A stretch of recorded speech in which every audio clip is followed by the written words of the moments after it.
ಸ್ನೇಹಿತರೆ ನೋಡಿ, ನೀವು ಇಲ್ಲಿ ಗೃಹಲಕ್ಷ್ಮಿಯ 11ನೇ ಕಂತಿನ ಹಣವನ್ನು ಪಡ್ಕೊಳ್ತಾ ಇದ್ದೀರಾ? ಹಾಗಿದ್ದರೆ ನಿಮಗೆ 10ನೇ ಕಂತಿನ ಹಣವು ಕೂಡ ಬಂದಿದೆಯಾ? ಹಾಗಿದ್ದರೆ 11ನೇ ಕಂತಿನ ಹಣದಲ್ಲಿ ಸ್ವಲ್ಪ ಬದಲಾವಣೆಗಳನ್ನು ರಾಜ್ಯ ಸರ್ಕಾರ ಇಂದು ತಂದಿದೆ. ಆ ಬದಲಾವಣೆಗಳು ಯಾವುವು ಮತ್ತು ಗೃಹಲಕ್ಷ್ಮಿ 11ನೇ ಕಂತಿನ ಹಣ ಬರುತ್ತೋ ಇಲ್ವೋ ಅಂತ ಬಹಳಷ್ಟು ಗೊಂದಲಗಳಿವೆ, ಅಪ್ಡೇಟ್ಗಳು ಕೂಡ ಇದಾವೆ. ಆದ ಕಾರಣ ನೀವು ಮೊದಲ ಬಾರಿಗೆ ನಮ್ಮ ಚಾನಲ್ ಅನ್ನು ನೋಡ್ತಾ ಇದ್ರೆ, ನಮ್ಮ ವಿಡಿಯೋವನ್ನು ನೋಡ್ತಾ ಇದ್ರೆ ಚಾನಲ್ಗೆ ಸಬ್ಸ್ಕ್ರೈಬ್ ಮಾಡಿ ಮತ್ತು ಪಕ್ಕದಲ್ಲಿರುವ ಬೆಲ್ ಐಕನ್ ಕೂಡ ಕ್ಲಿಕ್ ಮಾಡಿ ನೋಡಿ. ವಿಡಿಯೋನ ಪೂರ್ತಿಯಾಗಿ ನೋಡಿ, ನಿಮಗೆ ಮಾಹಿತಿಯನ್ನು ಪೂರ್ಣವಾಗಿ ಅರ್ಥವಾಗುತ್ತದೆ. ನೋಡಿ, ಇಲ್ಲಿ ಗೃಹಲಕ್ಷ್ಮಿಯ 10ನೇ ಕಂತಿನ ಹಣದಲ್ಲಿ ಏನಾಗಿದೆ ಅಂದ್ರೆ 10ನೇ ಕಂತಿನ ಹಣವನ್ನು ನಿಮ್ಮ ಖಾತೆಗಳಿಗೆ ಬಂದಿದೆ. ಆದರೆ 11ನೇ ಕಂತಿನ ಹಣವನ್ನು ಬರುವ ಸಮಯದಲ್ಲಿ ನಿಮಗೆ ಇಷ್ಟಕ್ಕೆ ಲೇಟ್ ಆಗ್ತಾ ಇದೆ ಮತ್ತು 11ನೇ ಕಂತಿನ ಹಣವನ್ನು ಬರುತ್ತಾ ಇಲ್ವಾ ಅಂತ ನಿಮಗೆ ಹೇಳುವುದಾದರೆ ನೋಡಿ ನಿಮಗೆ ಹೇಳುವುದಾದರೆ 11ನೇ ಕಂತಿನ ಹಣದಲ್ಲಿ ಸ್ವಲ್ಪ ಗೊಂದಲಗಳು ಇದಾವೆ. ಏಕೆಂದರೆ ರಾಜ್ಯ ಸರ್ಕಾರ ಬಿಡುಗಡೆ ಮಾಡಿರುವ ಗೃಹಲಕ್ಷ್ಮಿ ಯೋಜನೆಯ ಒಂದು ದೊಡ್ಡ ಯೋಜನೆ ಆಗಿದೆ. ಆದ ಕಾರಣ ನಿಮಗೆ ಪ್ರತಿ ತಿಂಗಳು 2,000 ರೂಪಾಯಿ ಬರಲು ಕಾಂಗ್ರೆಸ್ ಸರ್ಕಾರವು ಮಾಡಿದ ಒಂದು ಗೃಹಲಕ್ಷ್ಮಿಯ ಯೋಜನೆ ಇದು. ಇದರಲ್ಲಿ ಏನಾಗಿದೆ ಅಂದ್ರೆ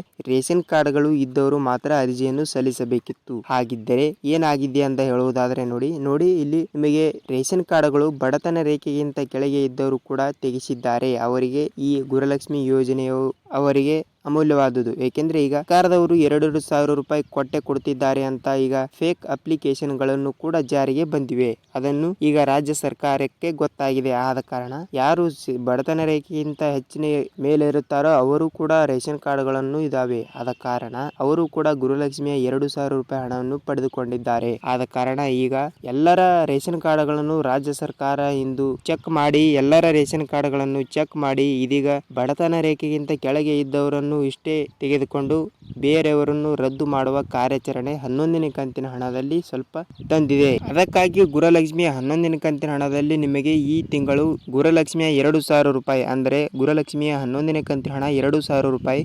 ಕರ್ನಾಟಕದಲ್ಲಿ 31 ಜಿಲ್ಲೆಗಳಲ್ಲಿ ಬರುವಂತಹ ಗೃಹಲಕ್ಷ್ಮಿ ಮಹಿಳೆಯರಿಗೆ ಬರುವುದು ಸ್ವಲ್ಪ ಕಷ್ಟ ಅಂತ ಹೇಳಬಹುದು. ಕ್ಯಾನ್ಸಲ್ ಆಗುವ ಚಾನ್ಸಸ್ ಕೂಡ ಬಹಳಷ್ಟು ಇದಾವೆ. ನೋಡಿ, ನಿಮಗೆ ಬಡತನ ರೇಖೆಗಿಂತ ನಿಮ್ಮ ರೇಷನ್ ಕಾರ್ಡ್ಗಳು ಇದ್ದರೆ ನೀವು ಯಾವುದೇ ರೀತಿಯ ಟೆನ್ಷನ್ ಅನ್ನು ತೆಗೆದುಕೊಳ್ಳುವ ಅವಶ್ಯಕತೆ ಇಲ್ಲ. ನಿಮಗೆ 2,000 ರೂಪಾಯಿ ಹಣವನ್ನು ಬರುತ್ತದೆ.